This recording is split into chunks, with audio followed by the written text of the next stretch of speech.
As tribos perdidas de Israel, tribo de Judá. Judá é o quarto filho de Jacó. Seu nome significa louvado seja Iá. Gênesis 29, 35 diz: de novo concebeu e deu à luz um filho. Então disse: esta vez louvarei a Iá, e por isso lhe chamou Iahudá, e cessou de dar à luz. O livro de Gênesis, capítulo 49, verso 8 diz: Iahudá, teus irmãos te louvarão, a tua mão descerá sobre as cerviz de teus inimigos, os filhos de teu pai se inclinarão a ti.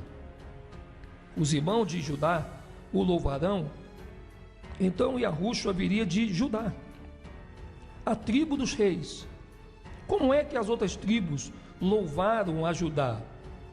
Com Yahushua vindo por meio do povo de Judá. E como sabemos? O livro de Hebreus, capítulo 7, verso 14. Pois é evidente que nosso Salvador procedeu de Judá, tribo a qual Moisés nunca atribuiu sacerdotes. Quem é Judá hoje? Em primeiro lugar, não podemos esquecer de que Judá foi espalhado pelos quatro cantos da terra. O livro de Isaías, capítulo 11, verso 12 diz: levantará um estandarte para as nações, ajuntará os desterrados de Israel e os dispersos de Judá recolherá desde os quatro cantos da terra. Zacarias capítulo 1, verso 21 diz: então perguntei: que vem fazer estes? Ele respondeu: aqueles são os chifres que dispersaram a Judá, de maneira que ninguém pode levantar a cabeça. Estes ferreiros, pois, vieram para os amedrontar, para derribar o chifre das nações que levantaram seu poder contra a terra de Judá para espalhar. Joel, capítulo 3, 6, diz: e venderei os filhos de Judá e os filhos de Iarushalayim aos filhos dos gregos, para os apartar para longe dos seus limites, filhos dos gregos. Neste verso, Judá representa os Iahudins e os levitas, porque Levi não tinha terra própria, apenas algumas pequenas cidades, não nas terras dos seus irmãos. Josué 21, 13, 41. E quando Israel foi dividida em reino do norte e reino do sul, Levi ficou na casa de Judá. E Jerusalém representa Benjamim, que também ficou com Judá, no reino do sul, na ocasião da divisão das tribos. Estas são as tribos africanas, ou seja, aquela tribo de Sem que foram formadas dentro do Egito. As tribos indígenas ficaram no reino do norte. Leia as tribos perdidas de Israel foram encontradas, parte 1. Então, as tribos africanas, Yahudá, Levi e Benjamim, foram vendidas e espalhadas pelos quatro cantos da terra. Lamentações, capítulo 1, 3, 5. Judá foi levado ao exílio, afligido e sob grande servidão. Habita entre as nações, não acha descanso. Todos os seus perseguidores o apanharam nas suas angústias. Deuteronômio 28, 64 diz: Iá vos espalhará entre todos os povos, de uma até a outra extremidade da terra. Servirás ali a outros deuses, que não conhece, nem tu, nem teus pais, servirás a madeira e a pedra. Então, não podemos identificar Judá como povo de apenas um país. Eles estão espalhados por vários países e vamos apontar algum deles. Os negros dos Estados Unidos, eles não são negros afro-americanos, morenos. Iá nunca os chamou assim. Tem um espírito especial dentro deles, espírito de reis. Repare que todas as outras tribos imitam Judá.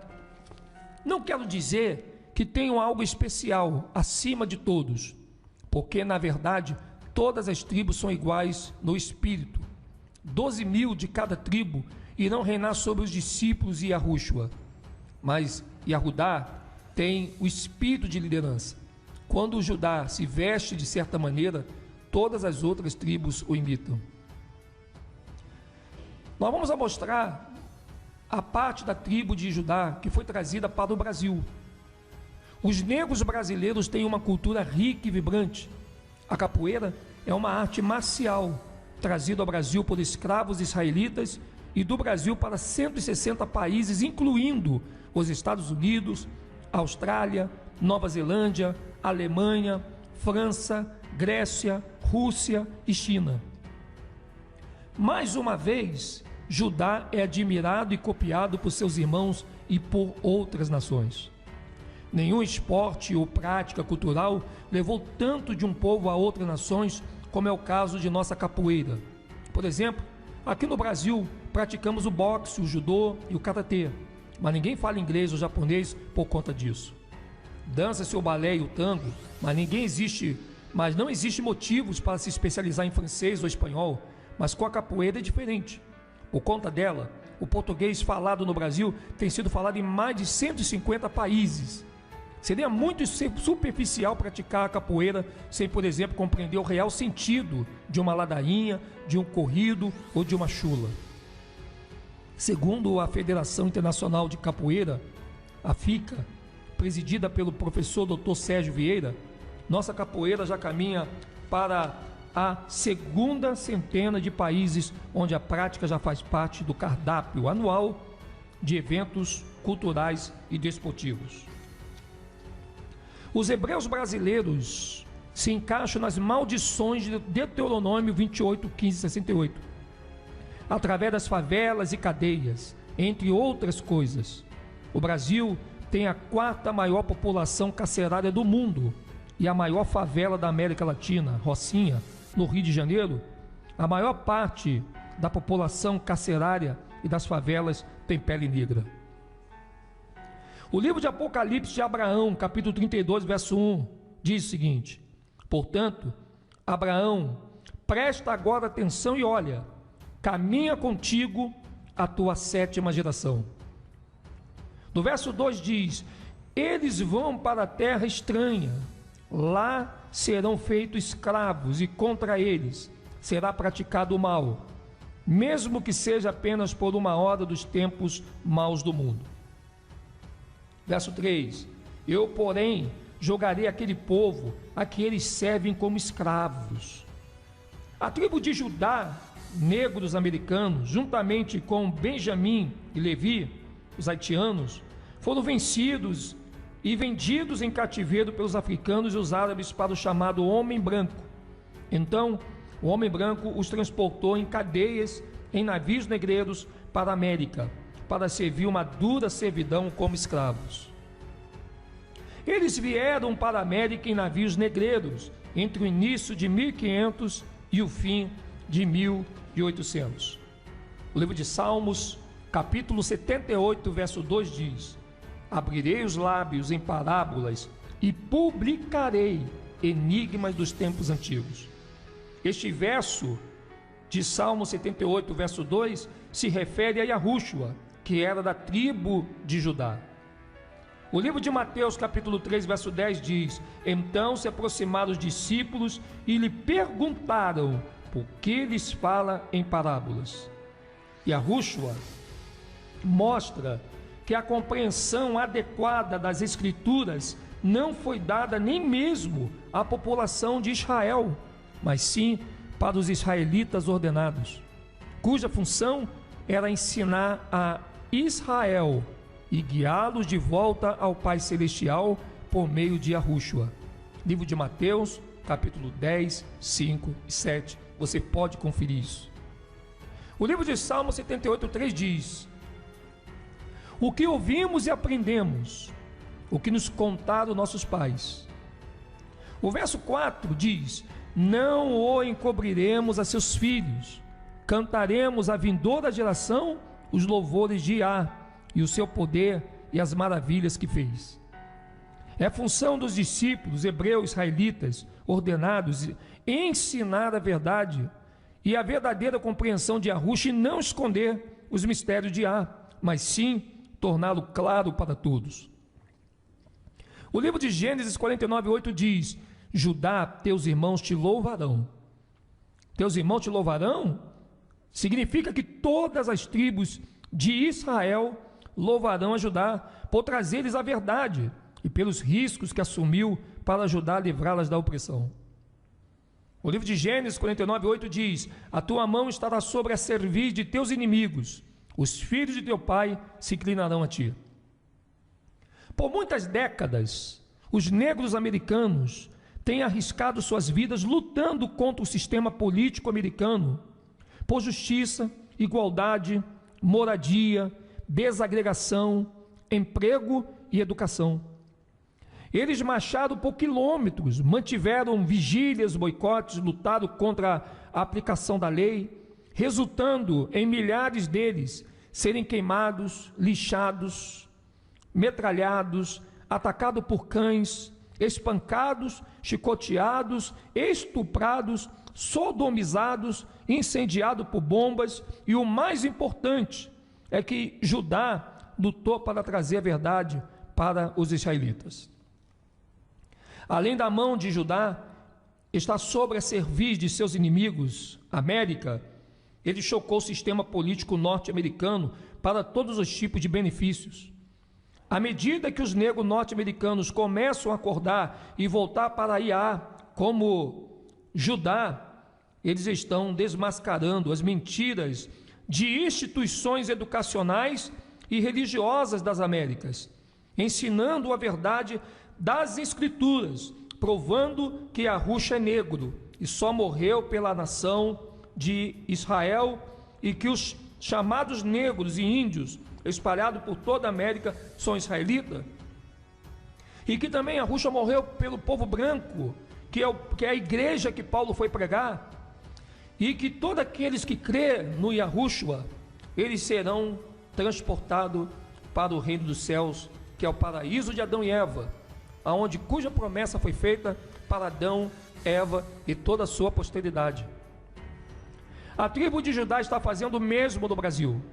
Se você está lendo e está vendo este vídeo que nós estamos fazendo aqui agora, neste momento, se você está assistindo esse vídeo agora, aí na tua casa, no teu trabalho, na rua, na escola, onde você estiver, é porque os descendentes de Judá que foram trazidos para o Brasil têm se dedicado, batalhando muito para levar a verdade das Escrituras ao povo.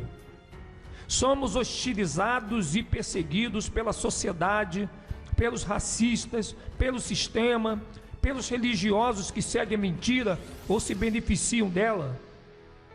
Mas seguimos na luta para divulgar a verdade de Yah, mesmo que incomode e provoque a ira de muita gente. Não almejamos fama, algum de nós nem mostra o rosto no YouTube ou em redes sociais. Muitos fazem pelos sites, pelos WhatsApps ou pelo Facebook. Nós do canal Último Dias já fizemos dessa forma. E jamais cobramos dízimo, não pedimos às pessoas ofertas. E quando pedimos é ajuda para divulgar todo esse trabalho em todo o planeta. Não possuímos templos, mas com toda dificuldade nós perseveramos em propagar a verdade. Quando a Escritura diz sobre a cerviz de teus inimigos, também está dando a você a localização geográfica da tribo de Judá, que é a América. O livro de Zacarias 2,6 diz: fuge agora da terra do norte, diz-a, porque vos espalhei com os quatro ventos do céu. O versículo 7 diz: salva-te, ó Sião, tu que habita com a filha da Babilônia.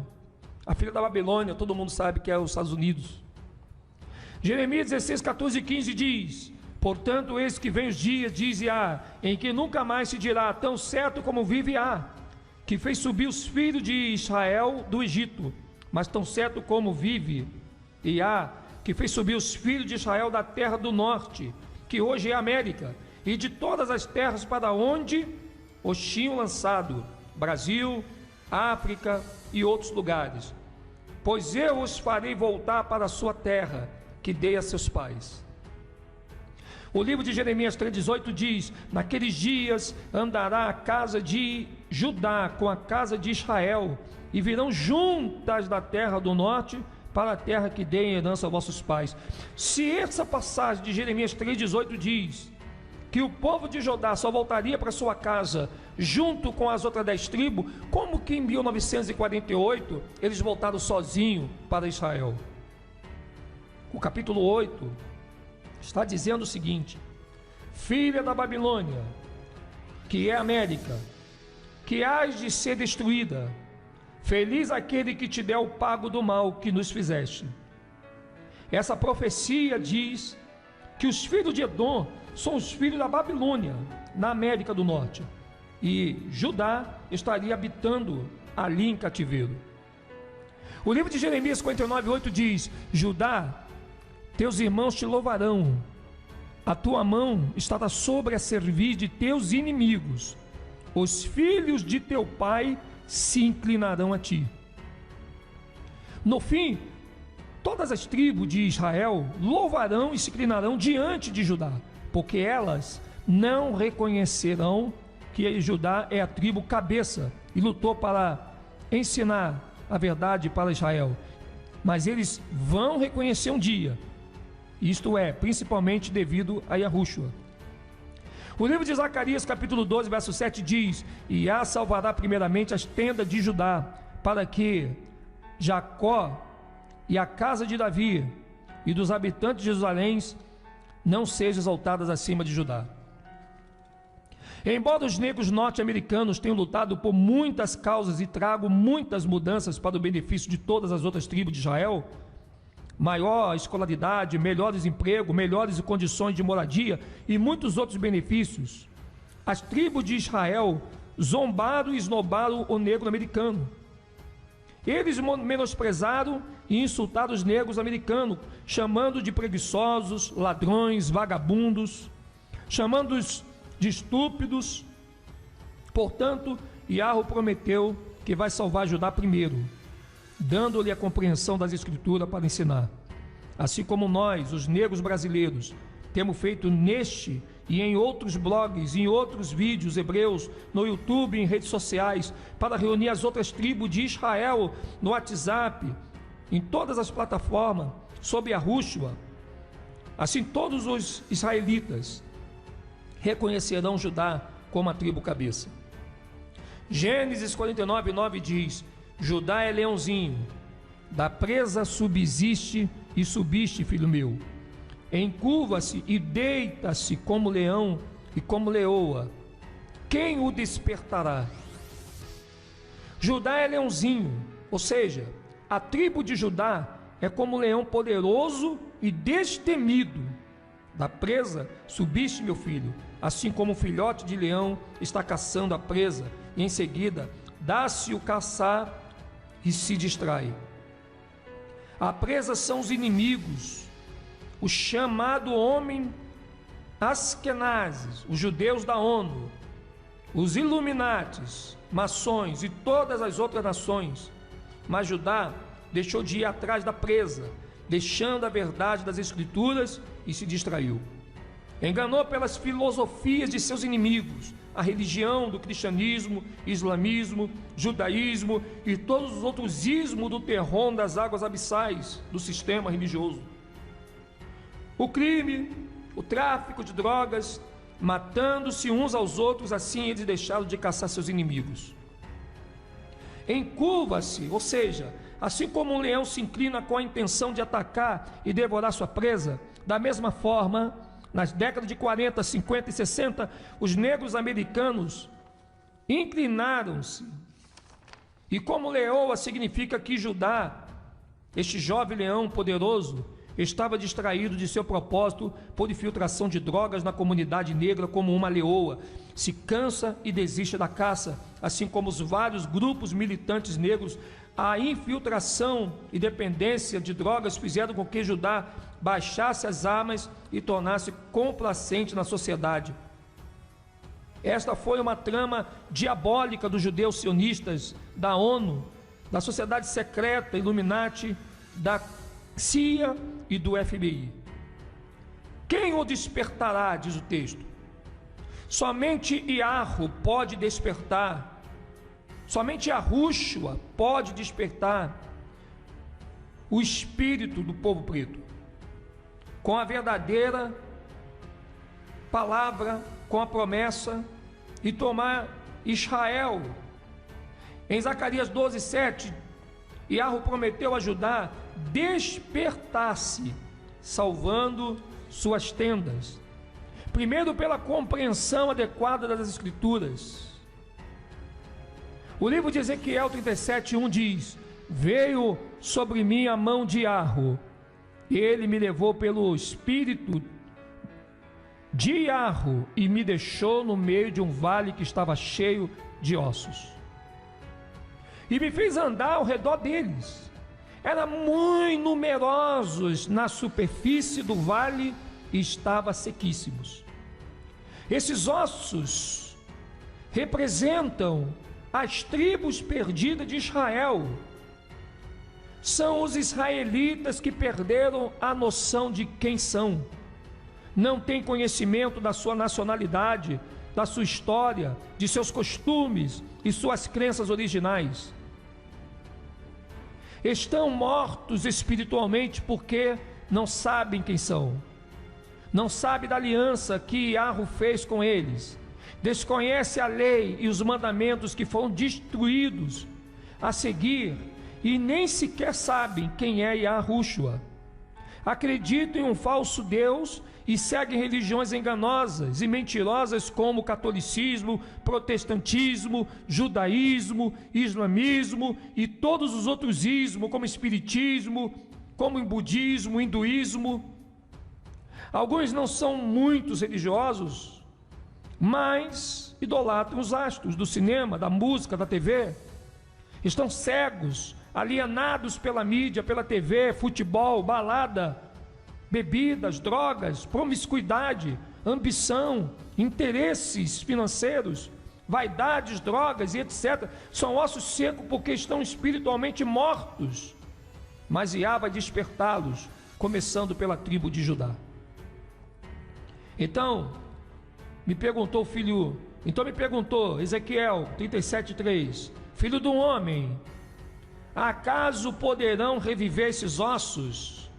Respondi: Yahushua, tu sabes. Disse-me ele: profetiza a esses ossos e dize-lhes: ossos secos, ouve a palavra de Yahushua. Verso 5 diz: assim diz Iarro a estes ossos: eis que farei entrar o espírito em vós e vivereis. Assim diz Iá a esses ossos: porei tendões sobre vós, farei crescer carne sobre vós estenderei pele, e porei em vós o espírito e vivereis, e sabereis que eu sou Yahushua. Então, verso 7, profetizei, segundo me for ordenado. Enquanto eu profetizava, houve um ruído, um barulho de ossos que batiam contra ossos e se ajuntava a cada osso ao seu osso. Olhei e eis que havia tendões sobre eles, e cresceram as carnes, se estendeu a pele sobre eles, mas não havia neles o espírito. Eles ouviram a palavra do espírito de Iá através da tribo de Judá e começaram a despertar, mas não despertaram totalmente, porque não abandonaram todos os seus hábitos, não passaram a obedecer a lei e os mandamentos de Iarro. Estão como mortos vivos, porque o espírito ainda não entrou neles. O verso 9 de Ezequiel 37 diz: então ele me disse, profetiza ao filho do homem, e diz-lhe, assim diz Iá, vem dos quatro ventos o espírito e assopra sobre esses mortos para que vivam. Então Iarro mandou os quatro ventos soprarem sobre eles. Os quatro ventos são os reinos inimigos que os oprimem. Assim extremamente atribulados e angustiados, vão se arrepender dos seus pecados, desobediência à lei e aos mandamentos, abandonar seus hábitos, lembrar de Yahushua, pedir perdão, clamar e retornar a ele. O livro de Ezequiel 37:10 diz: profetizei como ele me ordenara, e o Espírito entrou neles, e viveram, e se puseram de pé, um exército sobremodo numeroso. Desde então, o Espírito vai entrar neles, e somente então vão despertar completamente. Passarão a viver, e serão um exército numeroso, a nação que Yahushua os criou para si. O livro de Gênesis capítulo 49, verso 10 diz: o cetro não se apartará de Judá, nem o bastão de entre seus pés, até que venha Siló, e a ele obedecerão os povos.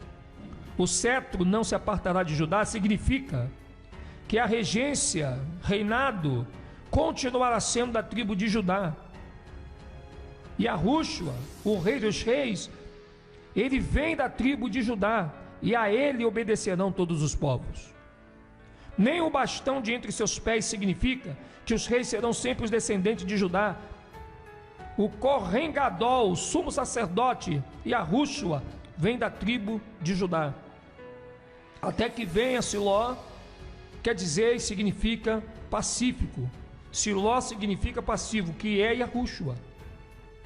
O Hebreus capítulo 7, verso 1 diz: porque este Melquisedeque, rei de Salém, que é o rei, o Altíssimo, que saiu ao encontro de Abraão, quando voltava da matança dos reis, e o abençoou, para o qual também Abraão separou o dízimo de tudo. Primeiramente se interpreta rei de justiça, depois também é rei de Shalom, ou seja, rei de paz. Esse Shalom, ele é altamente diche.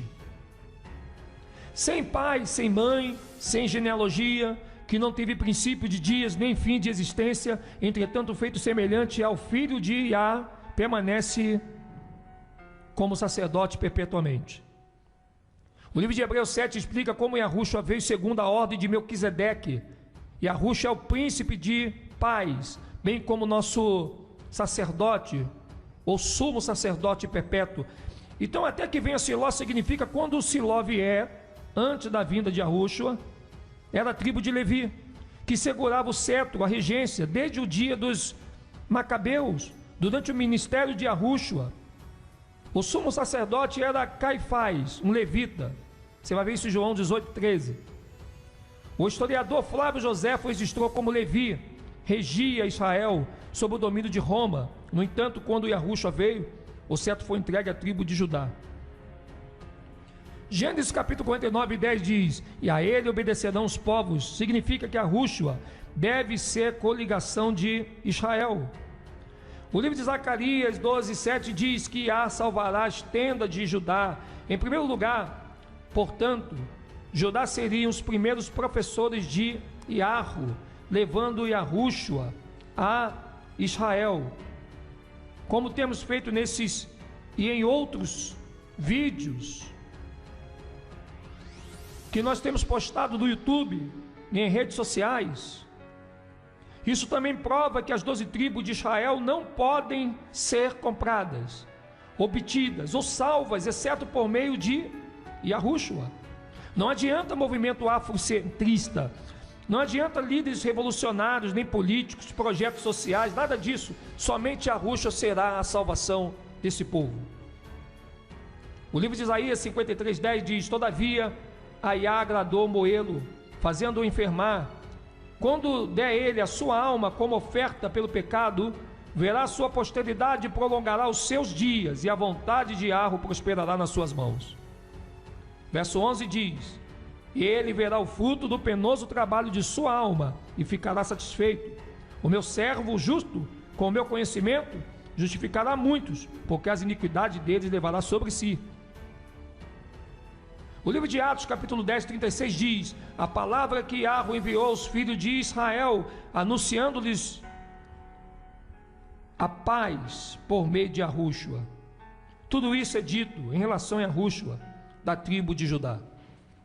O livro de João 11:48: se o deixarmos assim, todos crerão nele, Depois virão os romanos e tomarão não só o nosso lugar, mas a própria nação. Este verso de João 11:48 foi profetizado em Gênesis 49:10, que diz: até que venha Siló.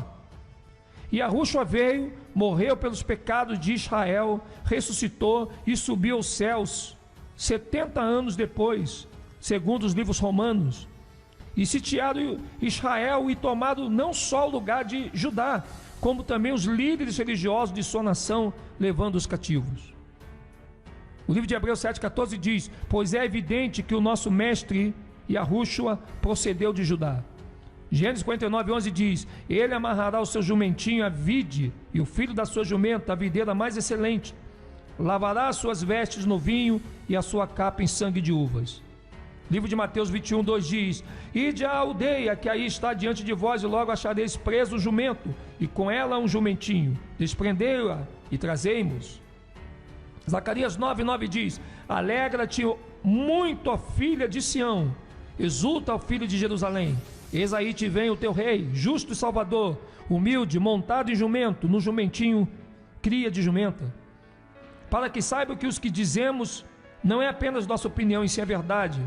Porque nós vamos ler em Isaías 63:1: quem é este que vem de Edom, de Bosra, com vestes vermelhas, que é glorioso em sua vestidura, que marcha na plenitude da sua força?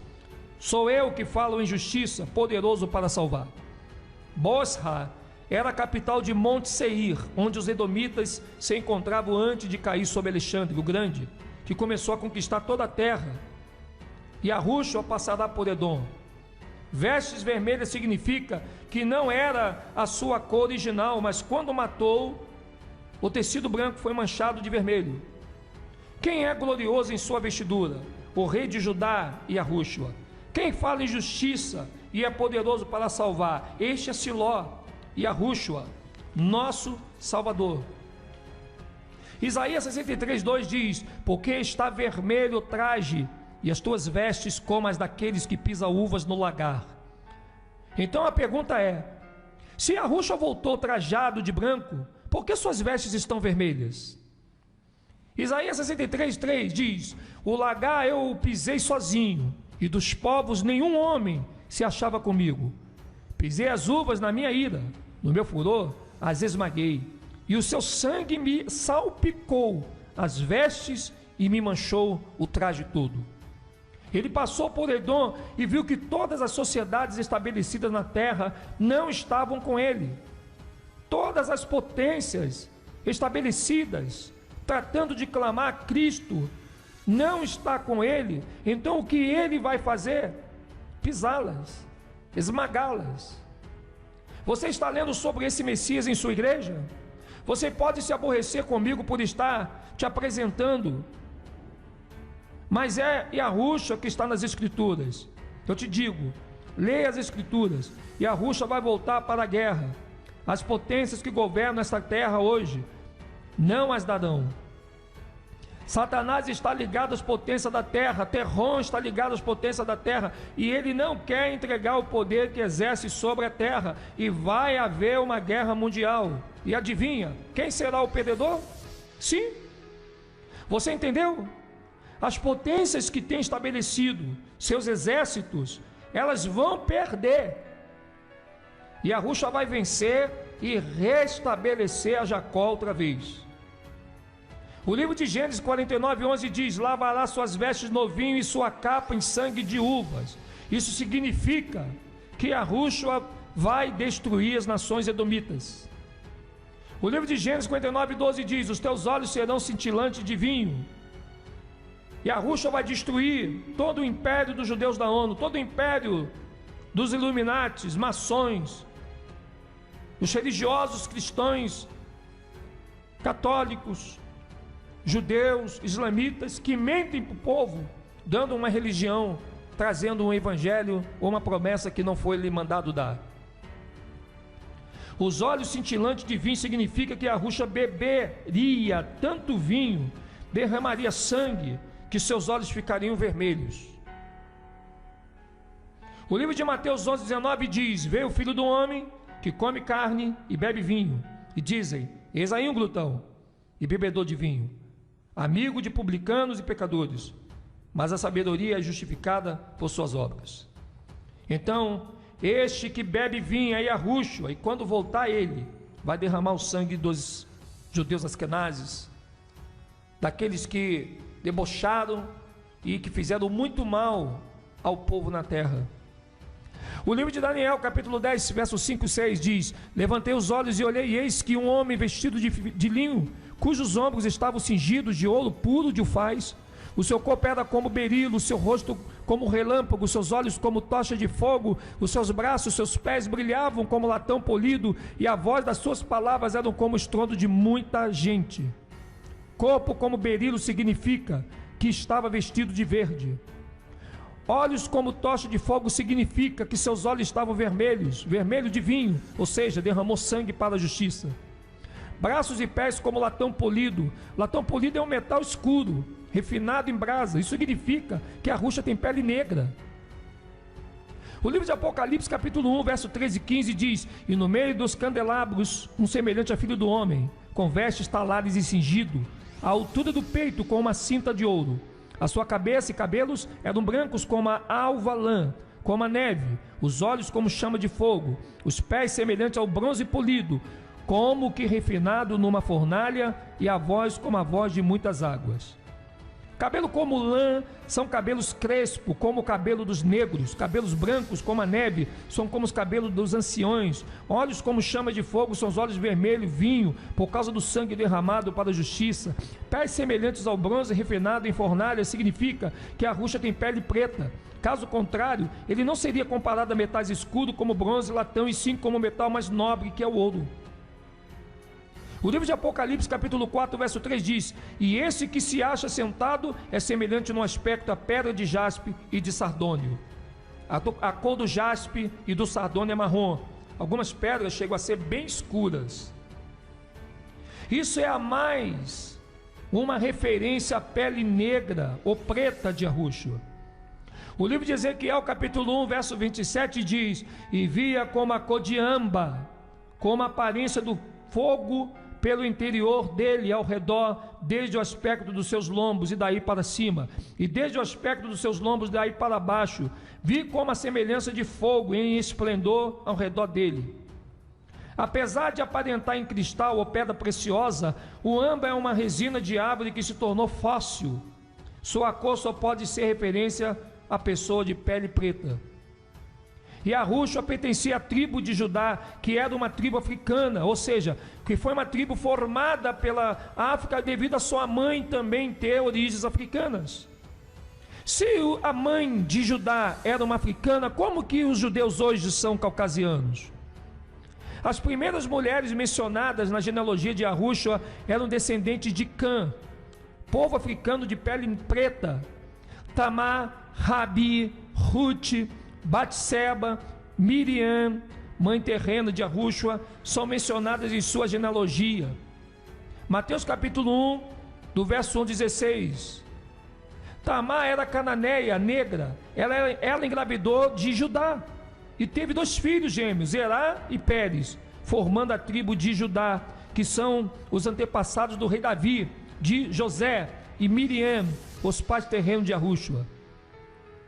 A tribo de Judá foi toda formada por Judá e uma mulher camita. Então a tribo de Judá, ela é basicamente da cor dos africanos, da descendência de Cã, que também será uma grande maravilha, porque eles serão salvos também nos últimos dias. Não foi por acaso que enviou Maria e José para o Egito com o propósito de esconder o menino Yahushua dos reis Herodes, que queria matá-lo. Mateus 12:3 diz, 2:13, e ordenou que eles fugissem para o Egito, não por proteção militar, já que essa época o Egito era uma província romana, estava sob o controle romano, mas sim porque o Egito ainda era um país habitado por pessoas de pele preta. Assim José e Maria e Yahushua seriam apenas mais uma família de pretos entre muitos. Se Yahushua fosse branco, de cabelo liso e olhos claros, teria sido difícil para ele e sua família se esconder entre os egípcios pretos sem serem notados. Gênesis 49, 12 diz: os seus olhos serão cintilantes de vinho e os dentes brancos de leite. No tempo da escravidão e segregação, os brancos escarneciam dos membros da tribo de Judá, zombando da sua pele escura em contraste com seus dentes tão brancos como as seguintes imagens de Sambo e Mâmia, que você deve ter conhecido esse desenho. Deuteronômio 37:7 diz: isto é o que disse Yahudá: ouve, ó Yahô, a voz de Judá, introduze-o no seu povo com as tuas mãos, peleja por ele, e se tu ajuda contra os seus inimigos. Introduze-o no seu povo significa trazer Judá com perfeito conhecimento das escrituras em Yahushua, até seu povo. As outras 11 tribos de Israel, como temos feito publicando a verdade das escrituras nos nossos vídeos, nas redes sociais, no YouTube, nos grupos de várias pessoas do Facebook, do WhatsApp e de toda forma possível. Com as tuas mãos peleja por eles. A versão King James diz: deixe suas mãos serem suficientes para eles. Isto significa que Judá teria de lutar e trabalhar duro para adquirir qualquer coisa.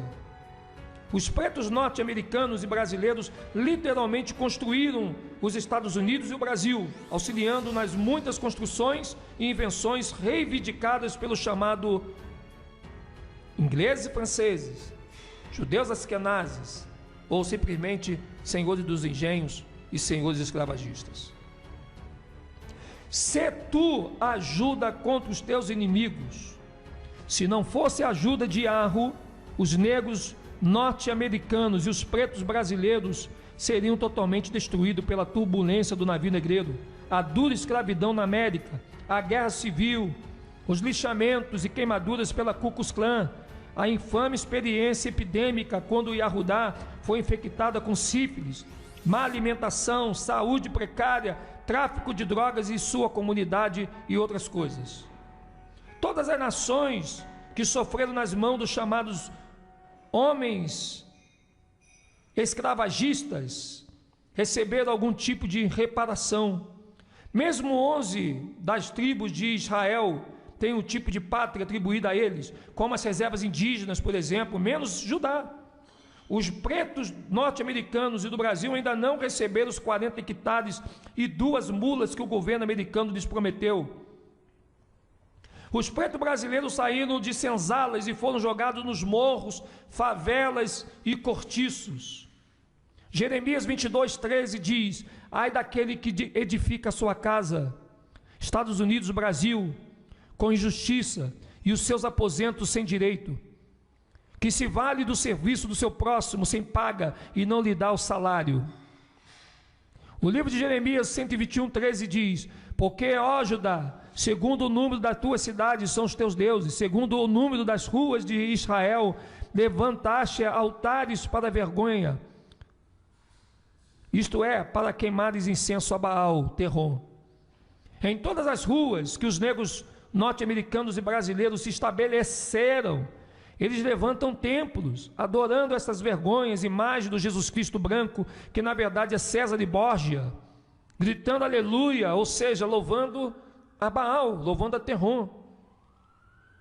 Apesar de reprovarem o uso de imagens, os protestantes, também conhecidos como evangélicos, louvam esse mesmo Jesus Cristo grego-romano católico.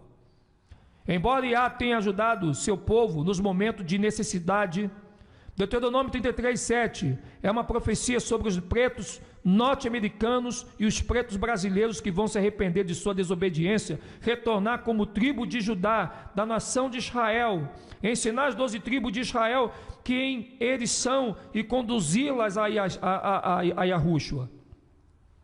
Repare que os primeiros a ensinar a verdade sobre os verdadeiros israelitas e sobre as escrituras foram os pretos norte-americanos, e logo em seguida vem os pretos brasileiros. Veja as palavras do rei Davi, da tribo de Judá. Segundo a Crônica 6:36-39 diz: quando pecarem contra ti, pois não há quem não peque, e tu te indignares contra eles, e os entregarem às mãos do inimigo, a fim de que os leve cativos a uma terra longe ou perto esteja, e na terra onde forem levados caíram em si e se converterem, e na terra do seu cativeiro, América, te suplicarem dizendo: pecamos e perversamente procedemos e cometemos iniquidade, e se converterem a ti de todo o seu coração e de toda a sua alma, guardando os seus mandamentos na terra do seu cativeiro, para onde foram levados cativos, e ordenarem, voltados para a sua terra, que desse a seus pais, para essa cidade que escolheste, e para a casa que edificarei o teu nome, ouve tu dos céus, do lugar da tua habitação, a sua prece e a súplica, e faze-lhe justiça, livra-los do mal e destrua seus inimigos, perdoa o teu povo que houver pecado contra ti. É isso que Israel precisa fazer nesse momento, se arrepender sinceramente de seus pecados. É isso que os pretos do Brasil e da América precisam fazer, voltar a obedecer a Yahushua, implorando a Yah que perdoe os pecados, desobediência à lei que eles quebraram de todo o povo israelita, e assim Yahushua vai nos ouvir, nos perdoar e restituir tudo que nos foi tirado. Tenho me referido à tribo de Judá como os pretos norte-americanos e os pretos brasileiros, mas como eu disse no início deste estudo aqui na nossa live, a tribo de Judá foi espalhada pelos 4 cantos da terra, então há outros povos que são identificados como Judá. O livro de Sofonias, capítulo 3, verso 10 diz: da além dos rios da Etiópia, os meus adoradores que constituem a filha da minha dispersão me trarão sacrifícios. O povo Zulu vive além dos rios da Etiópia. Mas será que eles se encaixam nas profecias? O livro de Isaías, capítulo 11 diz: naquele dia, Yahweh tornará a estender a mão para resgatar o restante do seu povo, que for deixado da Síria, do Egito, de Patros da Etiópia, de Elão, de Siná, de Ramate e das terras do mar. Esta é a área Bantu. Os Zulus são Bantu, do hebraico Beit, que significa casa. Os Bantus sofreram escravidão na África. Isaías 18:1-7 diz: ai da terra onde há o roçar de muitas asas de insetos, que está além dos rios da Etiópia, que envia embaixadores por mar em navios de papiro sobre as águas, dizendo: ide, mensageiro velozes, a uma nação de homens altos e de pele brunida, a um povo terrível de perto e de longe, a uma nação poderosa e esmagadora, cuja terra os rios dividem. Vós todos os habitantes do mundo, e vós os moradores da terra, quando se arvorar a bandeira nos montes, olhai, e quando se tocar a trombeta, escutai. Porque assim me disse Yahweh: olhando da minha morada, estarei calmo como o ardor quieto do sol resplandecente, como a nuvem do orvalho no calor da cega, porque antes da vindima, saída já a flor, e quando as uvas amadurecem, então podará os sarmentos com a foice, cortará os ramos que se estendem. Serão deixados juntos às aves dos montes e aos animais da terra. Sobre eles veranearão as aves de rapina, e todos os animais da terra passarão o inverno sobre eles. Naquele tempo será levado um presente a Yah dos exércitos, por um povo de homens altos e de pele escura, povo terrível de perto e de longe, por uma nação poderosa e esmagadora, cuja terra os rios dividem, ao lugar do nome de Yah dos exércitos, ao monte Sião. Aqui diz de pele brunida. Pele brunida quer dizer pele escura, e você pode pesquisar no teu dicionário nesse momento. Oséias capítulo 6, verso 9 diz que Israel será ceifado pelo Egito e sepultado por Mênfis. Deuteronômio 28:68 diz que Israel voltaria ao Egito em navios. Todas essas aflições são para que os israelitas despertem e retornem a Yahweh. Sofonias 3:10-11 diz que os adoradores de Yah, que foram dispersos para além dos rios da Etiópia, levarão sacrifícios e não vão mais se rebelar contra ele. Isaías 11:11 diz que Arro vai resgatar os israelitas que foram dispersos pela Síria, Egito, Pátrios, Etiópia, Elão, Siná, Ramate e pelas terras do mar. Tudo isso é profecia. Como Judá foi espalhado pelos 4 cantos da terra, nem todos foram trazidos para o hemisfério ocidental. Alguns permaneceram na África para que Judá ficasse bem espalhado, bem distribuído entre os bantos. Encontramos aqueles conhecidos como Zulu. Eles conquistaram a África do Sul dos Khoisan. Mas a dúvida permanece: será que eles se encaixam na profecia? O povo Zulu é formado por homens valentes, guerreiros, homens de guerras, matadores. A tribo de Judá é uma tribo de reis.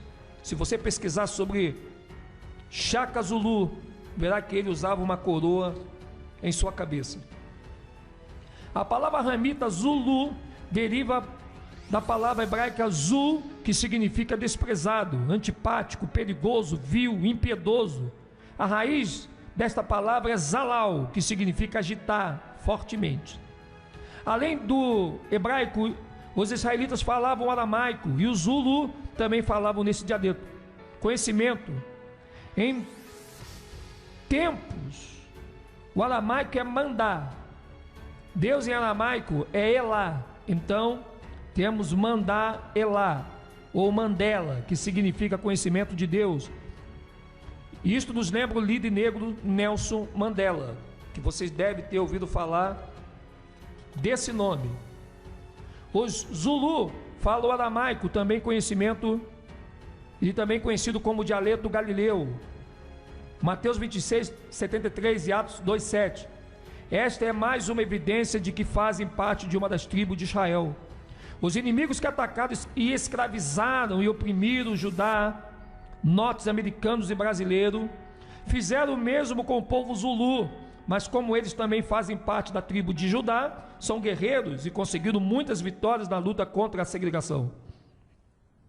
Em 1488, o português Bartolomeu Dias é o primeiro a atingir o atual território da África do Sul, aportando a ilha de Robben, que passa a ser usada como posto de reabastecimento no caminho marítimo para a Índia. Em 1652, Jan van Riebeeck, da Companhia Holandesa das Índias Orientais, cria a colônia holandesa do Cabo com a fundação da cidade do Cabo. E nós temos hoje a bandeira da Companhia Holandesa das Índias Orientais, que você vai poder pesquisar o seu formato. Temos a bandeira da colônia holandesa do Cabo, que você também vai poder pesquisar. E em 1795, os ingleses ocupam a colônia holandesa de Cabo. Em 1810, o exército Zulu se fortaleceu e lutou bravamente. O general inglês, Sr. Chelmsford, escreveu à rainha Vitória e disse que os guerreiros Zulu eram poderosos. Eles mataram e feriram alguns de seus oficiais, disse Chelmsford. Em 1817, Shaka, rei dos Zulus, reuniu um grande exército para conquistar terras na região de Natal, a leste do Cabo, e o seu avanço resultou na morte, escravidão e deslocação de milhares de Zulus. Em 1828, Shaka foi executado pelo seu meio-irmão Dingane, que ocupou o trono do Império Zulu, um território de 17 mil quilômetros quadrados, defendido por 20 mil homens. O novo monarca se tornou um pesadelo para os colonizadores europeus. Em 1835, mais de 30 mil colonos boeres africanos organizaram na cidade do Cabo várias caravanas de carroções puxadas por bois com destino ao interior do país, a fim de fugir dos ingleses. A aventura foi batizada com o nome de The Great Trek, a Grande Caminhada. E aí você tem, depois de atravessar a cadeia montanhosa de Drakensberg e passar o rio Val, uma das caravanas foi atacada por milhares de guerreiros da tribo Ndebele. Os boeres utilizaram pela primeira vez a tática de formar um círculo com os carros, enquanto os homens disparavam contra os atacantes. As crianças e as mulheres permaneciam no centro para carregar as armas e cuidar dos feridos. Milhares de guerreiros Ndebele não conseguiram furar a improvisada muralha dos atiradores, entre os quais se encontrava Paul Kruger, que se tornaria posteriormente uma das personalidades mais importantes da história da África do Sul. Em 1838, na Batalha do Rio Inicome, as águas ficaram vermelhas com o sangue de milhares de Zulus, por isso o evento ficou conhecido como a Batalha do Rio de Sangue.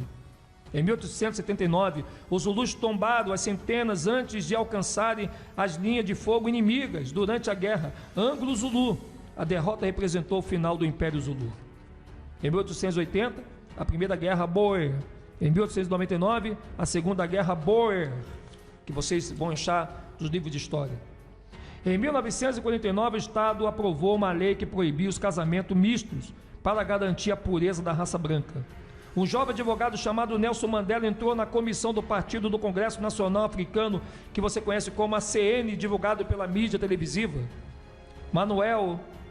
O Nelson Mandela elaborou um plano de ação para que os cidadãos negros pudessem voltar às restrições impostas pela lei, o que colocou o governo em uma posição delicada.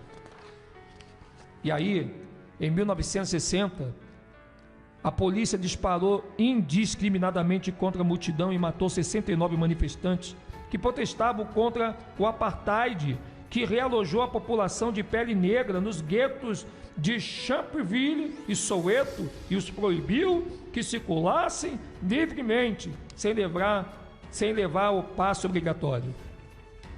Havia um passe dado a esses pretos naquela época. Em 1961, o Partido Nacional proclamou a independência da África do Sul e ordenou a captura de Nelson Mandela, que foi condenado 3 anos depois à prisão perpétua. Em 1989, ocorreu uma brusca deriva, uma reviravolta tremenda. O presidente Pieter Botha foi destituído e substituído por Frederic de Klerk, que pôs fim ao apartheid, legalizou o ACN e libertou Mandela após 27 anos de reclusão. Em 1990, a transição para a nova África do Sul. Em 1993, Nelson Mandela ganha o Prêmio Nobel da Paz juntamente com Frederic Klerk. Em 1994, as primeiras eleições livres marcam o fim do apartheid, concedendo o direito de voto aos pretos, e Nelson Mandela é eleito presidente com 63% dos votos. Em 1999, Thabo Mbeki sucede Nelson Mandela no cargo de presidente. Em 2008, Kgalema Motlanthe sucede Thabo Mbeki no cargo de presidente. Motlanthe é um ex-ativista estudantil, ex-sindicalista e antigo soldado do braço militar do Anki-Uhonton Silver. Ele foi condenado a 10 anos de prisão em 1977 e encarcerado na ilha de Robben juntamente com Nelson Mandela e Zumba, sob o regime segregacionista do apartheid. Já em liberdade, atinge o cargo de secretário-geral do ANC em 1997 e torna-se o seu vice-presidente em 2007. Em 2009, que sucede Kgalema Motlanthe na presidência da África do Sul é Jacob Zuma. Zuma foi membro do Congresso Nacional em 1959, depois do ANC ser banido. Ele se tornou um líder ativo do Umkhonto da Wisuri em 1962. Em 1963, o atual presidente foi preso por conspirar para derrubar o governo e cumpriu 10 anos de prisão em Robertson com Nelson Mandela, Kgalema Motlanthe e outros líderes do ANC. Em 2010, a África do Sul é uma das maiores e mais ricas nações do continente e é o primeiro país do continente africano a ser sede da Copa do Mundo, algo impensável há 15 anos.